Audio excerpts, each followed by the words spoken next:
Good Monday afternoon to you, 4 o'clock time for Sports4CLE. Thanks for joining us. Hope you had a great weekend. Hope your afternoon is off to a good start. ESPN's national NFL reporter, Jeremy Fowler, what he's hearing about the Browns with that second overall pick in the upcoming draft.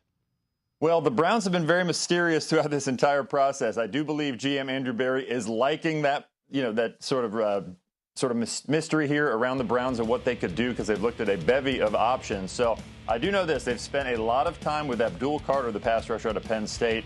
They've gotten to know him very well. He has definitely felt the love from the Browns at every level of the organization, getting to know a lot of those people. So I do believe he's in strong consideration. There also is some buzz of late about Travis Hunter and that dynamic with him being so good and showing himself as a receiver at his pro day. The Browns are one of the teams that look at him as a wide receiver. So those two players are under consideration. They're on the short list, as is Shedeur Sanders, I'm told. They are still considering him, even though there isn't a lot of momentum for him to go number 2 overall right now, at least talking to people around the league. Again, that would be a potential trade back scenario, or if the Browns decide to take Sanders at number 2. Jordan Reed, another ESPN draft analyst, what he sees when he looks at Shedeur Sanders. He seems to be the favorite to be the second quarterback off of the board, but one trait that really stands out about him is just the poise and accuracy that he plays with. He had a 74% completion percentage a season ago. He has excellent ball placement. He's very polished, and you cannot question his toughness at all. Scouts that I talked to say that the Browns or the Giants at number 2 and number 3 overall could take him, but also a more realistic spot could be Atlanta or Denver as possible trade-up spots in order to get him. Now, as far as the weaknesses with Shedeur, things that we want to see him work on, is just the pocket drifting with him. He has a reluctance to really invite pressure, and that's what led to 94 sacks over the past 2 seasons, the second most in the FBS over that span. So I want to see him work on that and don't invite so much pressure. If he does continue to improve in that area, I believe he has upside to be a starter on the next level. And you mentioned inviting pressure. I have horrible flashbacks to what I saw from Deshaun Watson. Tony Grossi on who he thinks will be the Browns' starting quarterback next year. This from ESPN Cleveland. I think it's either Dart or Milroe. Okay, and you're good with that? Yeah, you know what, Riz? Somehow he's good with Jackson Dart and Jalen Milroe can't hit the side of a barn, but you don't want Shedeur Sanders. Why don't you want Shedeur Sanders? Say it. Well, I just saw one. I told you why. Like the kid. Say no, it. That's not it at all. Like him. Don't call me a hater. That's the problem with this whole Tony, Sanders no, thing. That kid If you don't win pick the guy number 2, oh, you're a hater. He's bred for this because people have hated. Nobody's ever hated on Deion but Tim McCarver, for crying out loud, who got dumped a pail of water on his head. Again, that was after Deion played, both baseball and football, and he dumped a pail of water on Tim McCarver, a broadcaster in the locker room after they won the World Championship with Braves. All right, Cavs and Kings last night. Cavs just need either a win or a loss by the Celtics, and they lock up home court advantage throughout the Eastern Conference playoffs. It's still at 1. They were hosting the Kings last night. Fourth quarter, Max Strus hits the 3 from the corner on the move. Kings up 1. Isaac Okoro playing some defense. Gets the steal. He gets it to Jared Allen for the dunk. Cavs took the lead, 106-105. But Kings weren't going away. DeMar DeRozan kicks it over in the corner. Trey Lyles gets the dunk, 107-106. Kings took the lead. And now DeMar DeRozan, another 3-ball, 113-109 Kings. And the Kings able to put it away. Zach LaVine with the drive, and he gets the layup. 118-111. The Kings took the lead. Kings go on to win it, 120-113. Kenny Atkinson, some concerning things that he had with the loss. It's one of those games you're not making shots. You're not making free throw, 11 for 19 from the free throw line. We didn't get stops, and their 3 main guys just got going, right? And they played great, and we we couldn't slow them down, and we started blitzing, right? And double teaming those guys. You really, it doesn't want to be shouldn't be your main thing, right? And we had to go to that early, and then they started spraying out, hit some threes, and so not great. We didn't made a lot of mistakes, quite honestly, defensively. And again, you don't want to overreact. Cavs want to get that win, get the Eastern Conference top seed, lock it up, home court throughout it, and then rest things up and get ready for the playoffs. The Guardians wrapped up a 3-game West Coast trip. I guess it started in Kansas City. Wasn't a good one. Trying to avoid dropping the second straight series against the Angels. 1-0 they led in the second inning. Logan O'Hoppe changes that. Stephen Kwan going back and can't get to it. Solo home run ties it up at 1 in the second. Still in the second, Jose Ramirez's sparring buddy, Tim Anderson. RBI single to left. That plates another run, 2-1. Fourth inning, Kyle Manzardo, and again, some trouble there with the throw. Kyle Manzardo turns on one, and this one's not coming back. A third home run of the year for Manzardo. Ties the game up at 2, but in the sixth inning, Luis Ortiz facing Jorge Soler. And yeah, you can't go inside on that guy. It is a missile to left field that's gone 3-2. Eighth inning, and a young guy, Kyron Paris, and he just keeps hitting. This one is just driven to center field. A home run to make it 6-2. Stephen Vogt, nowhere near ready to panic after this first road trip for the Guardians. Yeah, we had the inning where we had the bases loaded. Obviously, 2 outs. We have these opportunities to score. We're just not getting it done. I think, it's still early. I like where our guys are at. We're having good at-bats. I think we just need to turn it up a little bit. We need to get some stuff going our way, and when we do get those guys on, keep the line moving. So, as a whole, I liked our at-bats. A few of them there, here and there. Obviously, you can nitpick, but we just have to continue working and get it going. I thought Ortiz was outstanding. Attacking the strike zone, left 3 sliders over the middle that all got hit for all the runs. But I can't ask any more out of Luis. Attacked the zone. He was super efficient. Kept us in the game. Gave us an opportunity to win. We just couldn't get enough offense going. I don't know enough about infield play, but I just know we're not making plays that we're capable of making. We know it. They know it. Yeah, Guardians 9 errors already in the season. That has to change. They got to get more from the bottom of their order, too. The lower third of the order not doing enough. They've lost 5 of their last 6. Home opener tomorrow. It's going to be a cold one, weather permitting. Ben Lively will get the start against the White Sox. Home opener tomorrow. We're going to step aside, take a quick time out. We turn our attention to the Browns, as it will be Jeff Lloyd from Browns 3D straight ahead, talking Browns on Sports4CLE. Stay with us. The Ohio Lottery Partners in Education program is dedicated to recognizing exceptional students, teachers, and schools throughout Ohio. Scan the QR code on screen to nominate students and teachers as Academic All-Stars and Teachers of the Month. They must be currently enrolled or teach in grades K through 12. Is your K through 12 school developing students' literacy skills to achieve success in reading? If so, you can nominate your school for the School of the Year. Students can win $100, teachers can win $500, and schools can win $2,500. Scan the QR code, fill out the forms, and nominate deserving students, teachers, and schools today. The Ohio Lottery Partners in Education program takes pride in honoring exceptional students, teachers, and schools across Ohio. Submit your nomination today. It's fun, fast, and free.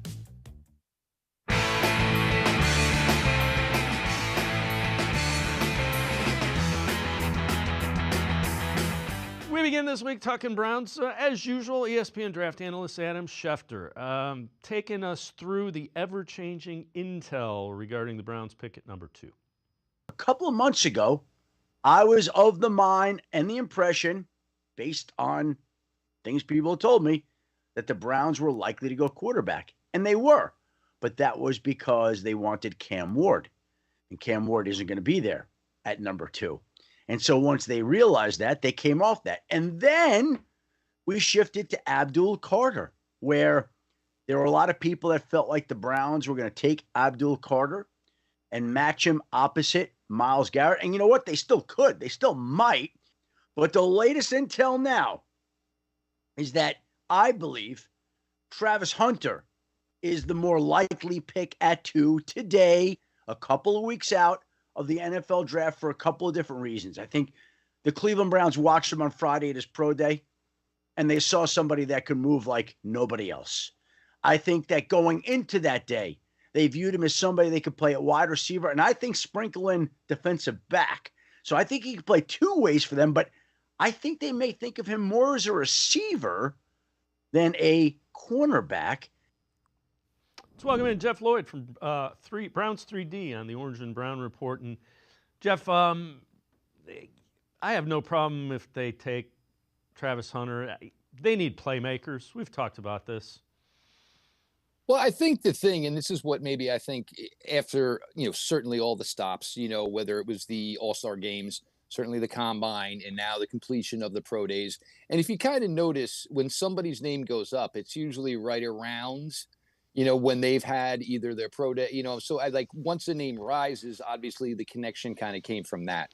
I think truly, and you ask many people, what's the blue blood? Where is the elite of this class? A lot of people felt, of course, your number one quarterback is usually going to be considered one of the elite prospects in the draft, Cam Ward. Best defensive prospect, Abdul Carter.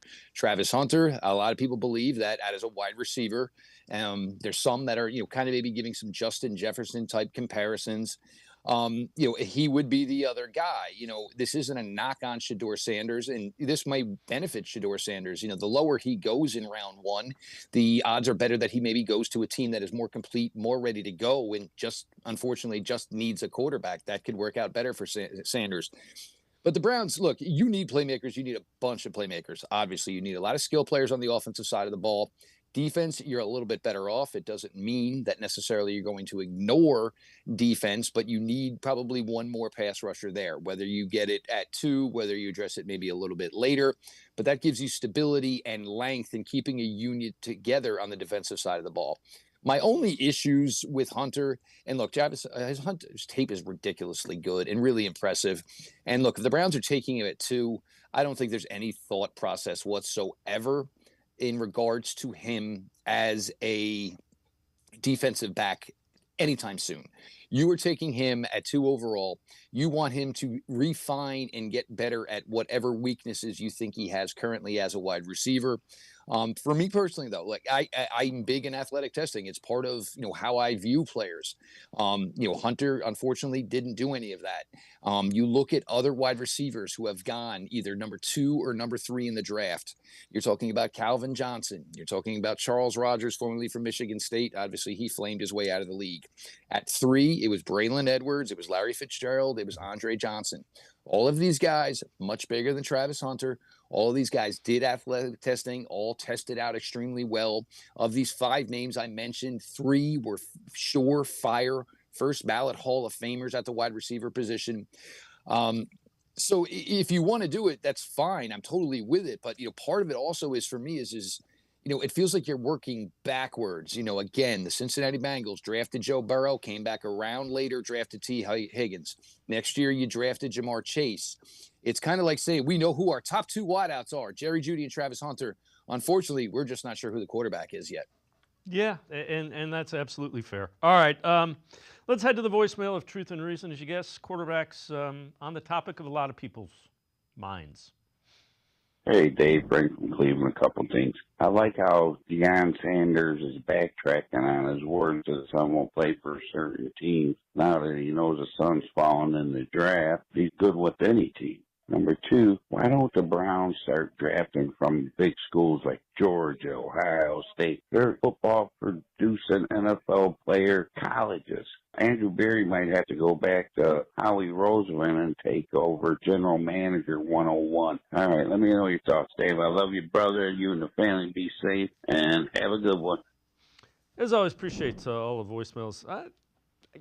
I guess Andrew Berry's drafted from bigger schools, SEC and some Ohio State guys. So I get it. I understand the concerns with the Big 12. That is another one for me. And, compared to other receivers, and it's hard to compare Hunter to anyone in this class. Let's be honest. He is that as a wide receiver, that probably ahead of everybody else. I do question the competition a little bit. I think, though, part of this, and, certainly, with that voice message, look, you see some of these great players that were drafted from these schools in the last few years, but the Browns just didn't have a shot. If you're not, 1 second-round pick in the last 3 years, regardless of what school they went to, the Browns were missing out on a lot of the top talent in the class in the draft. And, it certainly helps. I mean, you look at a team like the Eagles, and, it seems like they have a great, appreciation of the Georgia program. They're constantly, bringing in players, from the Georgia program who have been all successful for them. It'll be interesting to see, where maybe the Browns' tendencies are as they get, in an opportunity here to start drafting, more top 50 players over, the next couple of years. A lot of people will tell you, certainly you scout the player.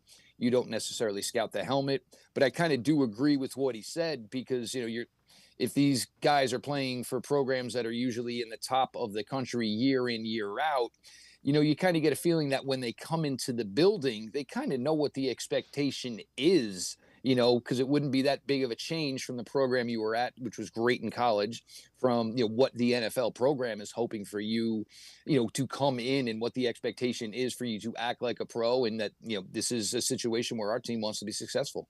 So we find this out. Jalen Milroe has accepted an invitation to attend the 2025 NFL Draft in Green Bay. It's usually reserved for folks that are expected to go in the first round. Here is Daniel Jeremiah from the Up and Adams show on that fact. How do I interpret that? Because he's not a lock to go in the first round, is he? No, not at all. I think it would be a surprise if he went in the first round. But there's been, you hear all kinds of stuff during these last few weeks. And one of the teams I have heard him connected to is Cleveland. So that's not going to be up there, where Cleveland's picking at the top of the first round. But in kind of that, let's get the 5th-year option scenario, let's try and get back in and take one late. Maybe potentially that's where he could fall in. I thought he was pretty much a lock to be a day 2 pick at some point in time. But the fact that he's going to the draft, I don't know the reasoning there. I haven't seen the entire list. Is there a want to have some guys there for the second night, or is he the one name that just looks kind of like, wow, that one's kind of out of left field a little bit for surrounded by other guys we assume will go in the first round. I'd like to see Cleveland trade up in there from the top of the second. I'd be down for that. Otherwise, I don't know why he'd go. I think Cleveland's going to get a quarterback with one of their first 2 picks, and I don't think it's going to be their first one. So I think the question is, do you be patient? Are you comfortable with a few of these guys where you can just sit and wait? Or do you get a little antsy, a little jumpy, and maybe want the 5th year, or do you come back in? So, again, I think Cleveland will end up with another quarterback on their roster. We'll see what happens with Cousins, out into the future. But I do think they'll get a young guy. And Jeff, again, 5th-year option, there's a number of reasons to do it. You just, if I'm Andrew Berry, I don't want to give a lot of draft capital away to move from 33 to wherever I'm moving if it isn't for Cam Ward. Oh, that certainly makes sense. And the thing here, and I think players and camps and agents don't necessarily view attending the draft the way that maybe it used to be. You usually knew, you'd see a mock draft, you'd see the top 10, 15 players, and you really kind of knew the names that would go. I think, maybe some guys are just opting to maybe celebrate this a little bit more with family, extended family, teammates, et cetera, et cetera. What I can tell you, this falls in line with everything you hear about Jalen Milroe. Like, people just say he's like the type of young man that just does not say no. So when he was asked, and even understanding that, hey, this could be a case where you don't necessarily get drafted Thursday night. It could be a Friday night thing. But Jalen Milroe is just the kind of kid that you ask, he says, yes, this is the way he is. You do find it interesting that, most of where you see, if there was a betting aspect to it, it would be 3.5 quarterbacks to go in round 1. So that's where you maybe get, hey, maybe that is why, you're going to have Jalen Milroe, though. We know Sanders is going to spend it with his family. But Milroe is really interesting. You take in the fact that he is 1 year younger than Shedeur Sanders. He's a lot more athletic, most athletic quarterback in this draft. That's not even close, obviously. You also know that he's got a really strong arm. And a lot of people, well, the short game, the underneath. Well, I got to be honest. I'd rather try to work with that than to have to try to, create more velocity, create better arm strength. That's stuff that's a little, you really almost can't do. So if you're saying it's refining and it's just continued, effort, but putting in effort, all the things that we hear Jalen Milroe is certainly capable of, but then you say, okay, well, even if it's the short completions, third and fourth or whatever, okay, well, he's a threat with his legs to get it with his legs. He's a threat to create a passing lane with his legs, throwing the ball on the run. There's a lot to like about Jalen Milroe. Understand, accuracy is huge. There's no question as far as a negative. You don't want that. But all the other traits are kind of what you dream of when you build your perfect quarterback. So if that's something you're going to have to work with, I'll take, the 4.4 or less speed. I'll take the fact that he weighs almost 230 pounds. I'll take the fact that he's got a rocket right arm. I mean, that's all what you're looking for. Refinement, that's supposed to come on coaching, and that's supposed to come with technique. It's not a terrible idea. It really is not, to think that maybe Jalen Milroe and the Browns could sync up. Yeah, and again, if I'm the Browns, I want that fifth-year option on him because it is going to be longer developmentally. I just don't want to have to give up. I want to move to 32. I want to move up one spot into the first round and give up as little as possible. Oh, in a perfect world, you come back Friday night, take him at 33, and hunky dory. There's part of me that thinks that maybe 4 quarterbacks go in round 1. The entire key to this all, though, in my opinion, is going to be, of course, the New Orleans Saints and what they do at 9. Because if New Orleans takes the second quarterback off the board by 9, now whatever teams are thinking quarterback probably are saying to themselves, well, there's 2 left of what we felt was the upper echelon. And you know what? I ain't sitting around and waiting 30 picks for him. Yeah, fair enough. Jeff Lloyd and I are going to step aside, take one more time. On the other side of the break, we'll talk a little bit more about the second overall pick. Also, Browns' biggest needs, according to NFL.com. We'll see if Jeff and I agree. Sports4CLE, be right back. Stay with us. Yeah, just getting this bad boy ready for the new $2 million Extreme Cash Scratch-Off from the Ohio Lottery. It's got $38 million in total prizes. We had cup holders, monster truck tires, obviously. Just installed the air horn for that wah, wah, wah, for when someone reveals Extreme and wins every prize on the scratch-off. My boss thinks the light show is a bit much, but how do you play? You just scratch it off. You can win up to $2 million. Oh, how do you reach it? I'll go get a ladder.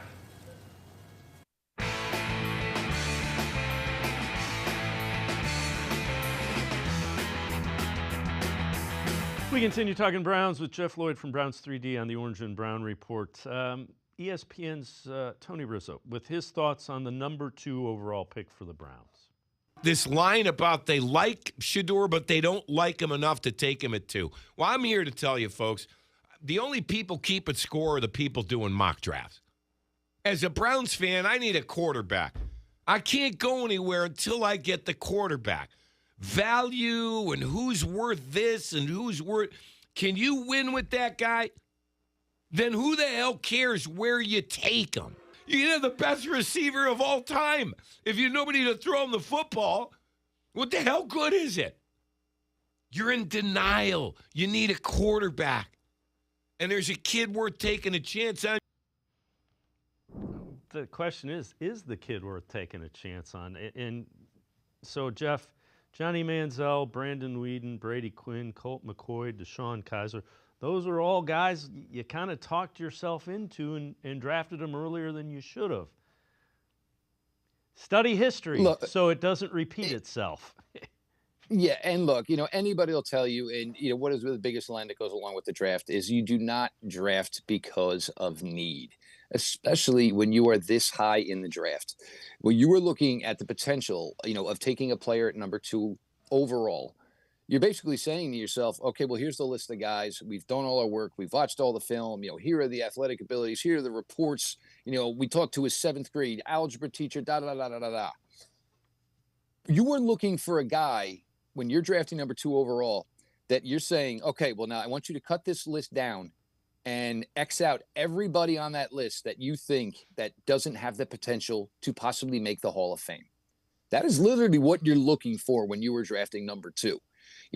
Who is going to be this foundational piece? And I think, again, Shedeur Sanders, I think it's one of those things where everybody says, really good quarterback. Certainly love the influence. Obviously, not just his father, but the staff is built, of course, of a lot of former successful pro football players. And they still couldn't find enough to justify saying good, very good, great. And that's just kind of what it is. I think they feel that they can get better bang for their buck as far as playmaking ability. I think they also feel that even if they bring in the quarterback this year, maybe 2025 isn't necessarily their year. We've talked, you got to add a bunch of skill players this year. Next year, most likely you are doing a lot of work on rebuilding that offensive line. Could turn over 3/5 of it, 4/5 of it, 5/5 of it, possibly. So maybe having the quarterback in 1 year early, and then you still have to go do all that trench work in year 2. And when you're talking about a quarterback who has a reputation of taking a lot of sacks, he could be maybe behind a line that is too old in 2025. And then in 2026, he could be behind a line that maybe necessarily isn't ready yet or cohesive yet or gelled together yet. There's a lot of reasons the Browns probably feel that this isn't the route to go. And they know they need a quarterback. Unfortunately, and we've been doing this now for 3 months since the season ended, it just never came to fruition through free agency, trade, or now through the draft, that there is that one guy there that for them just, basically shined like a diamond. And they said, that's it. That's our guy. Well, maybe there was, but unfortunately he's going to be a Titan. Yeah, so the Titans canceled the workout with Shedeur Sanders, which means in all likelihood it's Cam Ward going number 1 overall. So after his pro day, they canceled the private workout. This is interesting as well. NFL.com, 5 biggest needs for every NFL team. For the Browns, here's what they said. Number 1 was quarterback, shocking. 2 is offensive line, 3 edge rusher, 4 running back, 5 safety. I know you've been talking a lot about offensive line. I think they need a running back. If you're gonna have non-elite quarterback play, what's the biggest thing you can do to help out a quarterback who's average to slightly above average? Run the ball down somebody's throat and make it 2nd and 6. I couldn't agree with you more. And even in this scenario, look, we know who the Browns' starting offensive line is. Obviously, it's going to be Conklin. It's going to be Teller. It's going to be Posick. It is going to be, of course, Joel Bitonio. And it is going to be DeJuan Jones. The hope for them is that that's good enough. So, if you were going to spend a high pick, it's probably not going to be 2. Say it ended up being 33.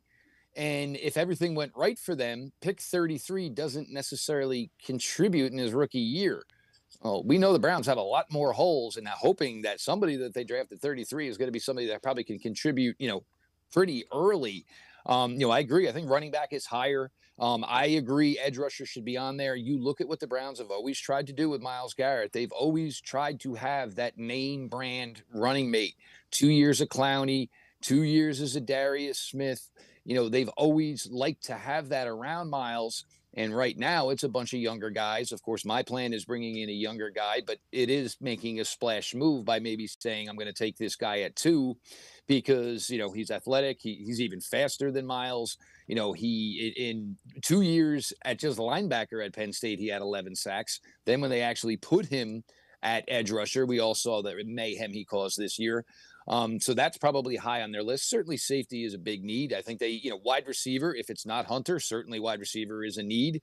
Tight end, I think, is a need. I think they need 2. Maybe it's only going to be 1. And I think, offensive line, that's great. But, you brought in Lucas. That is your backup. You already have Zinter and you have Jenkins at your backup guards. That takes your offensive line to 8. The backup center is going to get to you to 9. How many guys do you actually keep on your offensive line? So look, I'm not saying offensive line isn't a need, but it's not yet a major need, but in a year from now, it's going to be a major need. Jeff Lloyd, as always, great stuff. Appreciate the time and the insight. Thanks very much, Jeff. Always a pleasure, guys. We're getting close. A couple weeks away, folks. Jeff Lloyd, make sure you check him out. Host of Browns 3D on the Orange and Brown Report. We're going to step aside, take a quick time out.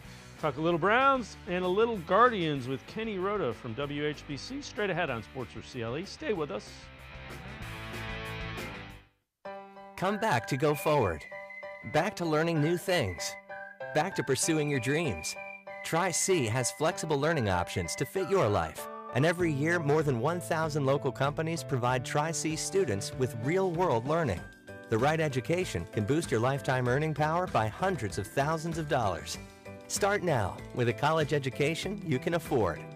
Try C, where futures begin.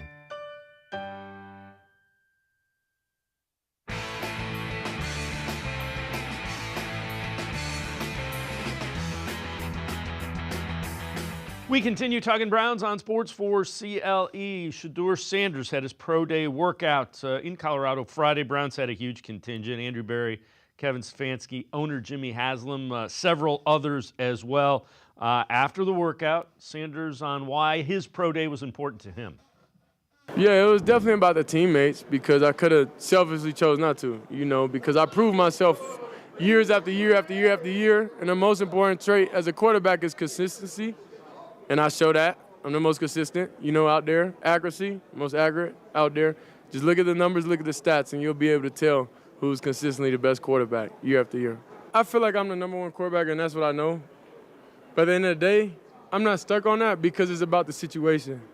So whatever situation, whatever franchise believes in me and gives me the opportunity, and I'm excited to go. Let's welcome in Kenny Roda from the Kenny and JT Show News Talk, 1480 WHBC. Kenny, I have no issues whatsoever with his confidence, his answers. What I question is he making NFL-type throws in that offense? That's my biggest question about him. Right. What's he going to say? I'm not the best quarterback. I wasn't. He's not going to say anything negative about himself, right? So, yeah, you're going to, prop yourself up and show that you have confidence in your abilities. But you're right. I haven't seen enough film of him to determine whether or not those throws are at the line of scrimmage, 3 yards beyond the line of scrimmage. Is he going downfield? Can he hit, slants over the middle to his wide receiver in stride? Now, we always debate going back to Johnny Manziel when he had Mike Evans. Did Johnny Manziel make Mike Evans or did Mike Evans make Johnny Manziel? Well, I think Mike Evans made Johnny Manziel. That's safe to say, right? So Travis Hunter, did he help make Shedeur Sanders or vice versa? I would hope that the Browns have more information than you and I do. It's their job to have all that information to make the right decision on whether or not to take him at number 2 if he's available. As silly as this sounds, I have very little questions about the intangibles and a whole lot of questions about the measurables with Shedeur Sanders. I think he's tough. I think he understands things. I'm just not sure what he can do really well translates. Here's the way I'm looking at it from the Browns' perspective. They have to take another big swing and hopefully not a swing and a miss, as Jimmy Haslam pointed out so astutely about Deshaun Watson. Thank goodness he admitted that, that was a mistake, and hopefully we're moving on from Deshaun Watson. But when you don't have a quarterback, you have to continually swing for the fences for a quarterback.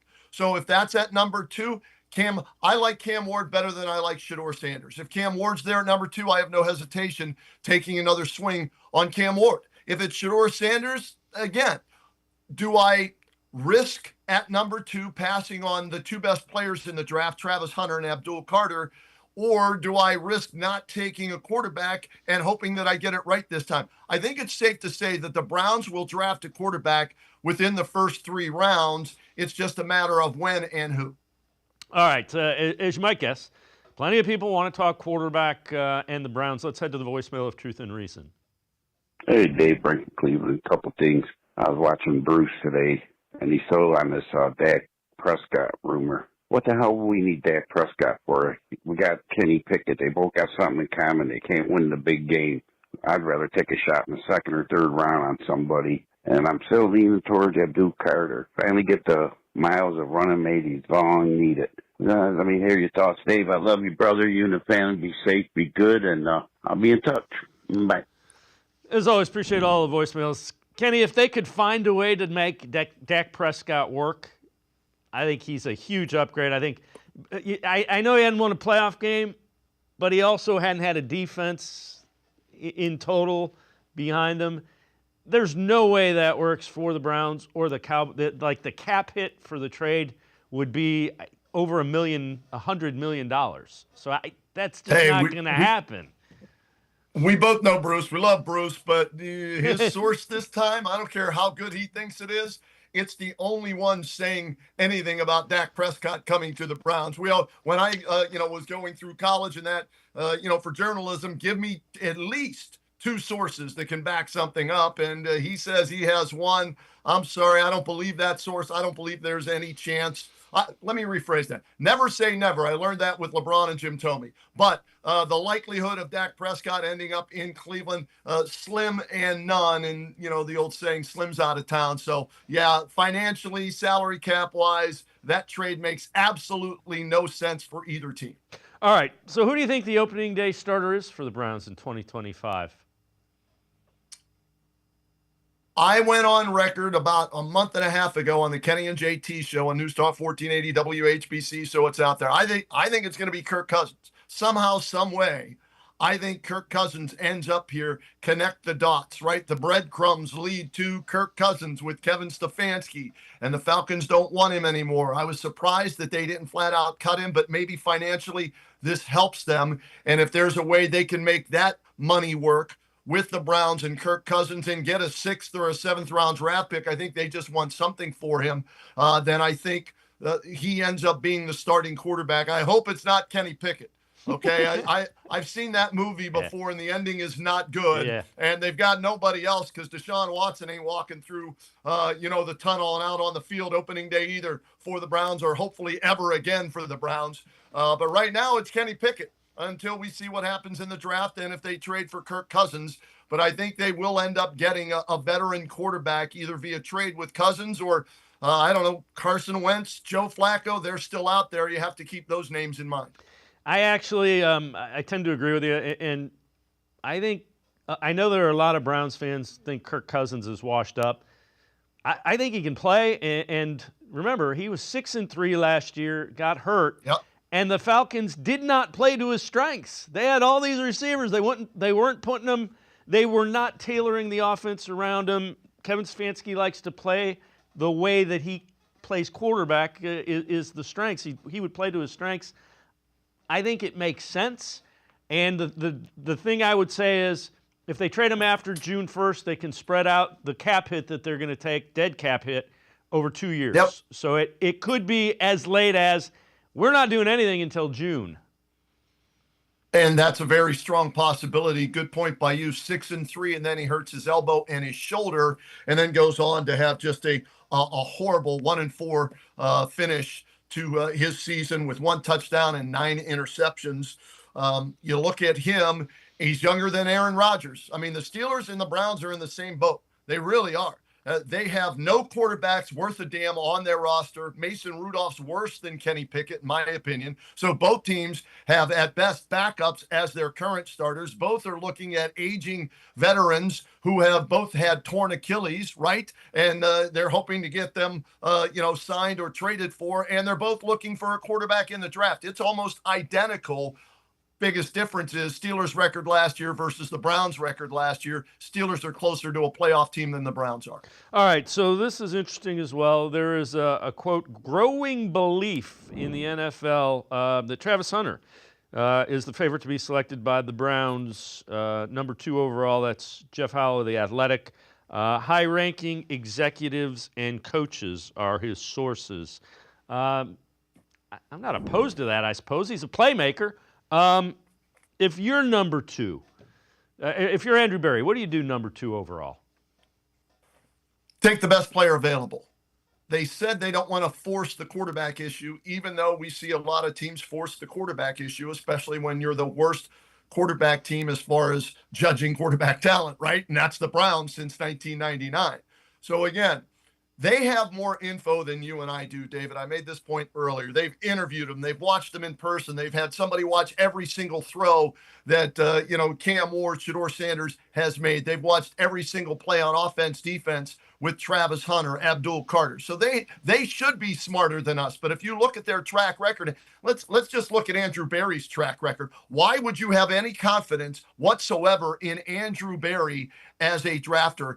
36 draft picks, I believe he's had since he became the full-time general manager. 1 Pro Bowler, 0 All-Pro players. And granted, 3 of those years he didn't have a first-round pick. But come on, JOK is your only Pro Bowler. He's horrible in draft. Tristan Wirfs should have been the pick over Jed Wills. Jed Wills no longer with the team. Tristan Wirfs, 4 Pro Bowls, 3 All-Pros, and a Super Bowl. Andrew Berry stinks as an evaluator of talent in the draft. And you throw in the Deshaun Watson trade, that adds to a negative resume. So I hope finally that maybe they get it right this time and take the best player available in the draft, and that's Travis Hunter or Abdul Carter, depending on which way you want to go. For me, I'm going Travis Hunter because it's 2 swings with Travis Hunter, right? He's a cornerback and he's a wide receiver. So if he doesn't make it at one, maybe he makes it at the other, and he's a phenomenal athlete, Heisman Trophy winner. So I would go with Travis Hunter if I had the pick at 2 and Cam Ward is not available. Kenny Roda and I are going to step aside, take a quick time out. Other side of the break, back to the voicemail of Truth and Reason. Talk a little Browns. We'll talk a little Guardians. Home opener tomorrow. Sports for CLE. Be right back. Stay with us. Hey, you know, the new Mega Millions is coming through any minute now. It's here. Bigger jackpots. 50 million? 50 million? New multiplier included. Better odds? Bigger wins. All for just $5? Let's go!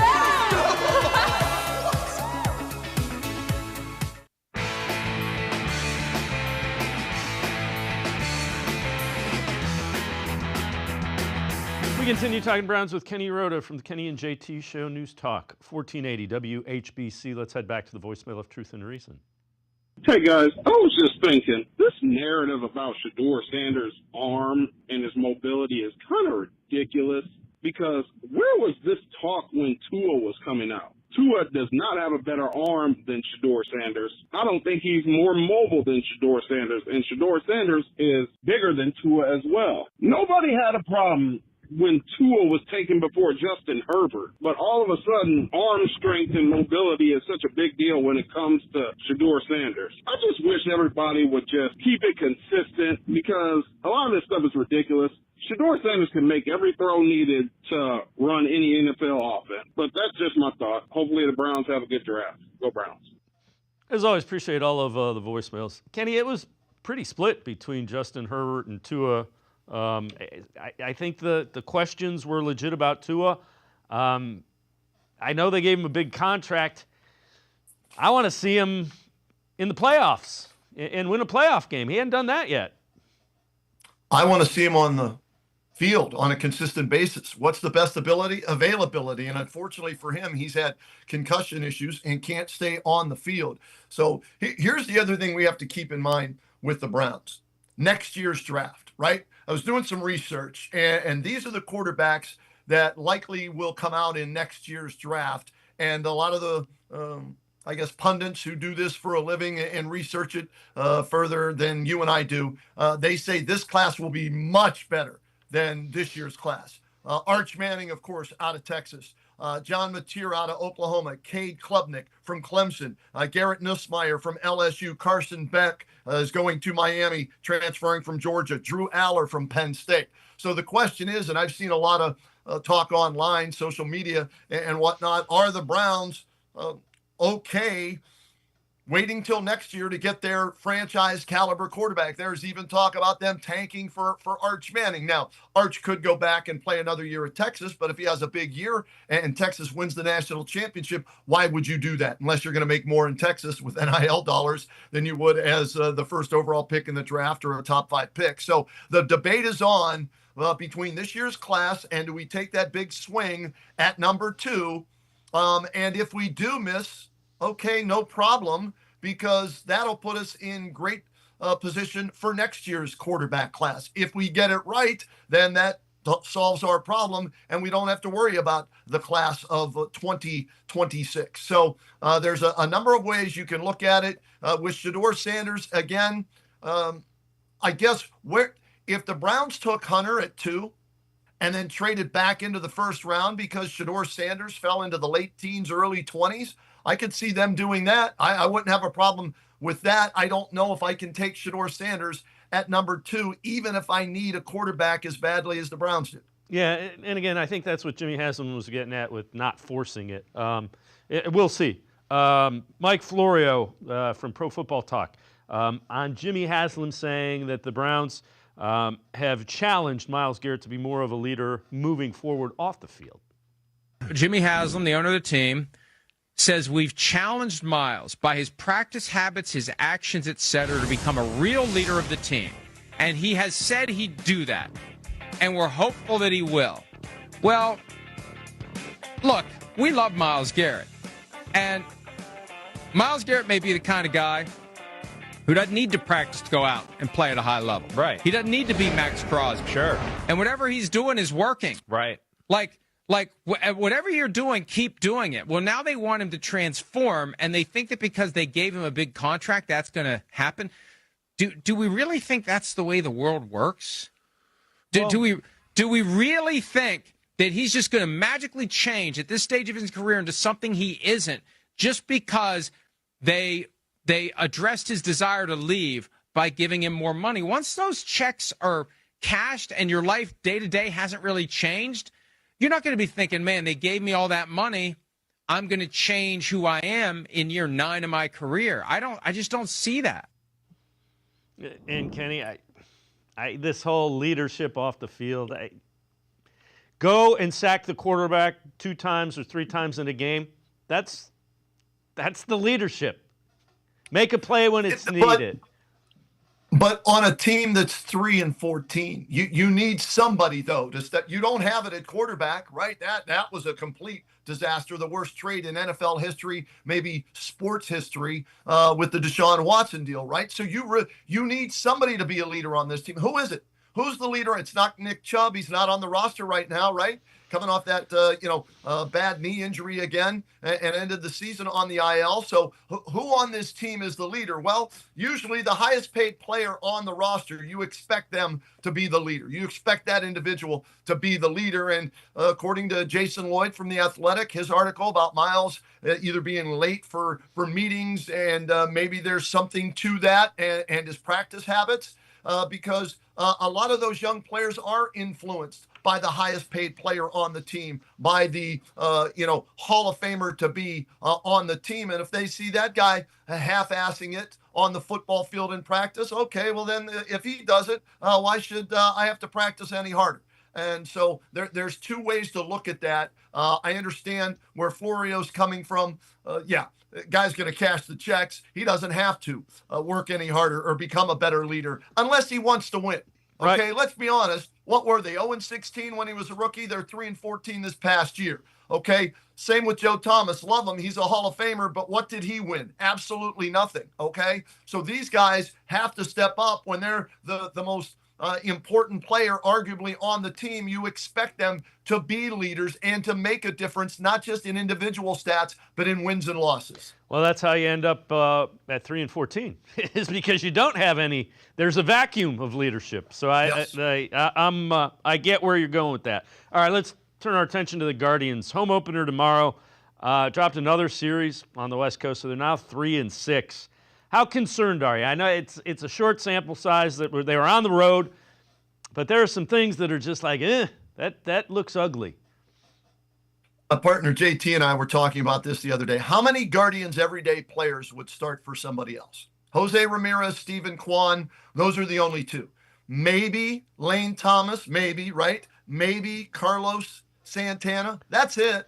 The catching position's a joke. Absolutely. I know they call a good game, and that's important. I get that. But come on. 200, but both guys aren't going to hit better than 210, 220 maybe this year, if that. Okay. Arias, how many more tries are you going to give this guy? Schneemann, a nice role player, but right now you don't have a second baseman, you don't have a shortstop, you don't have a right fielder. Your center fielder's iffy. So again, they subtracted from a team that went to the ALCS last year. How can you be a believer that this team is going to be better than last year's? How can you? And Shane Bieber, you don't know when he's going to come back. You signed him. Maybe you get him for 2-3 months tops. Tanner Bybee got rocked yesterday. 5 home runs. So the strength of this team is the bullpen, and even that's starting to falter as Clase is looking more this year like he did in the postseason against the Yankees. So there's not a lot of positive things when it comes to the Cleveland Guardians. Their fallback, their glass half full is they play in the division they play in. And right now, even at 3-6, they're only 2 games out of first because nobody else in the division did much in the offseason as well. So how do you replace, Jimenez at second, Naylor at first, the run production, the defense there? I don't know if there's anybody on this roster that can do that. Yeah, you put more pressure on your starting rotation, which hasn't been great, without question. I mean, Gavin Williams, you're hoping as a big-time draft pick that he's going to step up and be a top-flight pitcher, a 1 or a 2. We haven't seen that yet. I know he's still young, but that's what you're counting on. Ben Lively was a journeyman, had maybe what will be the best year of his career last year. Is he going to duplicate that? Logan Allen, Tristan McKenzie, should he have had arm surgery? Is he going to have arm surgery? How many miles are they going to get out of that arm this year? So there are a lot of question marks and not a lot of positive things to feel good about. And Travis Bazzana is too far down the road to think that he's going to come up and be the savior at second base this year. Kenny Roda, is always great stuff. Appreciate the time and the insight. Thanks very much, Kenny. Always enjoy it, David. Thanks for having me. Kenny Roda, make sure you check him out. Kenny and JT Show, News Talk, 1480 WHBC. We're going to step aside, take a quick time out. We turn our attention to the Cavaliers. Sam Amico, hoopswire.com. Straight ahead. Stay with us. Come back to Go Forward. Back to learning new things. Back to pursuing your dreams. Tri-C has flexible learning options to fit your life. And every year, more than 1,000 local companies provide Tri-C students with real-world learning. The right education can boost your lifetime earning power by hundreds of thousands of dollars. Start now with a college education you can afford. Tri-C, where futures begin.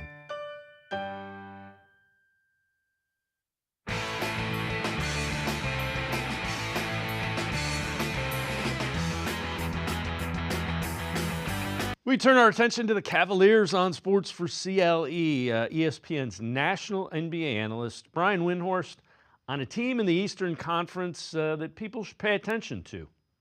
I'm telling you, the Pacers are a team to be worried about because the way that they play is a little bit uncomfortable for the Cavs. And I'm telling you, the way that they play has a tendency to wear on teams over a long series. I am not saying I would favor the Pacers, okay? I definitely believe the Cavs will be favored in that series, and they've earned it, and they've got a lot going for them. But I am just telling you, if you're asking me about the Eastern Conference right now, I am telling you the Indiana Pacers, having won 8 of 10, are very interesting. Let's welcome in Sam Amico from hoopswire.com, Full Court Cleveland. Sam, Pacers currently in the 4 spot, and I guess that's. I mean, it's the 4-5 matchup now. Those the Pacers and the Bucks. Do you really like Giannis and Lillard any better than the Pacers? No, I mean, Indiana went to the Eastern Conference Finals last year, right? Was the beneficiary of some injuries to opponents along the way. But, Brian Windhorst is exactly right. This is a team that is starting to cook a little bit. They're an offensive powerhouse. They're not a great defensive team, but they find ways to outscore their opponents. And, they play a style that the Cavs have kind of struggled with this season. When you think back to earlier this year in the in-season tournament or the NBA Cup or whatever it's called, and the Cavs lost 2 to the Hawks, just that kind of European, keep the ball moving, shoot lots of threes, score pretty easily. That's difficult for anybody. So, yeah, as Brian Windhorst said, I think the Cavs were to match up with Indiana. Both teams get into the second round. That's the way it's looking right now is, if the Cavs finish first and the Pacers finish fourth, they would meet in the second round, assuming they won both their first round series. And, yeah, I agree. The Cavs would be favored, but this is the team that can create kind of matchup issues with anybody. But with the Cavs struggles defending the 3-point line really kind of been their Achilles heel in this second half of the season, that could cause a little bit of trouble. Evan Mobley, what have you thought the way he's played this year? I know you've addressed this on Full Court Cleveland, but what have you thought about Evan Mobley? Yeah, I mean, he's just taken his game to another level overall, the entire body of work. When you think about this season, you think about the Cavs being currently 62-16, which really, despite the loss on Sunday and despite some so-so play over the past month, really, if you look at their entire body of work, it's been an absolute banner year. And, even during the hiccups during this season, they still have looked very good. And Evan Mobley's rise, I would say, is probably the biggest reason for that. The Cavs have kind of turned him into their Draymond Green, where he's getting rebounds off the defensive glass, and rather than getting it out to a guard, he brings the ball up the court, initiates the offense, whether it's for himself or for others. He's extended his shooting range to beyond the three-point arc. He's really been kind of that, do-it-all type. Obviously, defensively, he's always been elite. That remains the case. But offensively, his game has gone to another level overall this season, just from kind of expanding on what he was already doing. And that's taking his game out further from the basket, playing kind of a point forward role in many situations. When you're talking about a 7-footer who can do that, obviously that bodes well, you would think, for the postseason. Yeah, and, we had said a number of times, for the Cavs to get where they want to go, Evan Mobley has to be a guy that, is 1A to Donovan Mitchell. Well, he's here. So I know you've written a couple of articles about Darius Garland. Take us through those, and kind of one of them being the key to what they need to do come playoff time. Yeah, I mean, we talked about Evan Mobley. Obviously, Darius Garland bouncing back from a rocky season last year has not been as consistent after the All-Star break. Still been good. Still had really good moments. Just hasn't been as consistent. We saw that against Sacramento on Sunday, where we finished 4 of 13 shooting, 9 points, 7 assists. Cavs need more from him than that. They're going to need more from him than that in the playoffs. They need him to be the Darius Garland he was before the break, and in spurts after the break. He's still been good, just was at another level before the All-Star break. Still at a better level than last year, and really offensively, there are times Kenny Atkinson will tell you Darius Garland's being too unselfish. So what they want to see from him is shooting a little bit more, shooting at a higher clip. A big stat that the Cavs keep is shot quality, and they want him to get better shots and better looks at the basket. But, I mean, overall, again, you're talking about the whole body of work this season. That has really improved over last year. This has been a career year for Darius Garland, and that was another thing we talked about when I first started coming on here in October, Dave, is we would talk about Mobley and Garland need to take their games to another level for the Cavs to get to where they want to go. And sure enough, both of those players have done that on a consistent basis. Other thing that you wrote a couple articles on it, just the acquisition of DeAndre Hunter. Take us through kind of how they got that and what they were thinking in acquiring Hunter and moving Karis LeVert for him. Yeah, when they first started those negotiations, the Hawks were asking a lot more for Hunter than what the Cavs eventually gave up in LeVert and George Niang. And the Cavs were a little bit concerned with LeVert, being a free agent this summer, what could happen next. Obviously, the Cavs had to choose a couple of things, right? I mean, you had to look at, okay, LeVert's going to be a free agent. Ty Jerome's going to be a free agent. We need at least one of those guys back. And the way Ty Jerome has played this year, played his first game against Sacramento in 5 games, led the team in scoring, right? 20 points. Cavs actually were down 12 entering the fourth quarter, put Ty Jerome in and ended up taking the lead. And then they took him out. Kenny Atkinson said, look, our goal is to get healthy for the playoffs. I didn't want to risk it with Ty and him having missed 5 games previously with a knee issue. So this is the guy that they're clearly banking on in free agency on bringing back. it would have been a lot to ask to say we're going to re-sign Ty Jerome and Karis LeVert.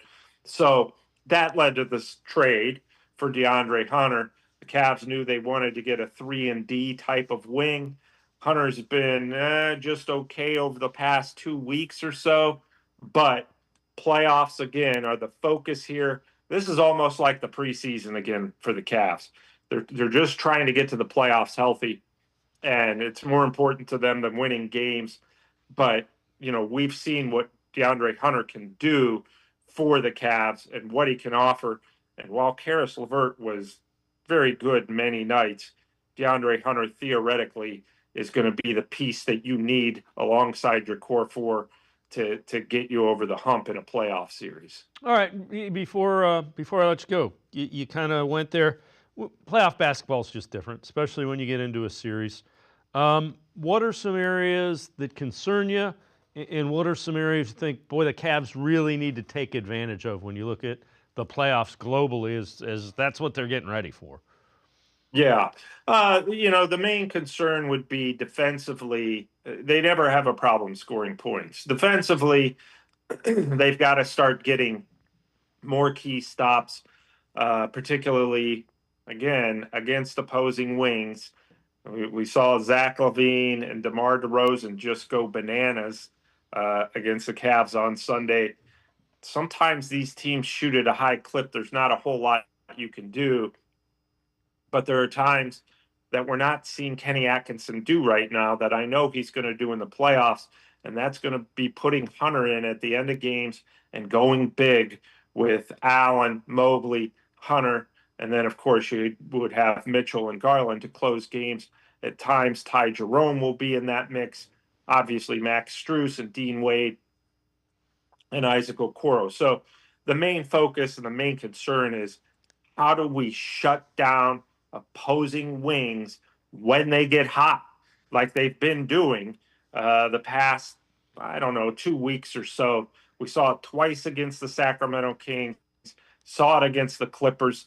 We've seen it against other teams as well. So that's the big kind of Achilles heel, is when these opposing wings get hot, what are we going to do to stop them? Because theoretically, the Cavs are going to see the Celtics in the Eastern Conference Finals. The wings and Tatum and Brown are their key guys that you've got to try to slow down. That's what's the thing you got to watch. The thing that's going very well, obviously, is this team has no issue scoring points. They have no issue going on runs. That's going to be very helpful in the playoffs.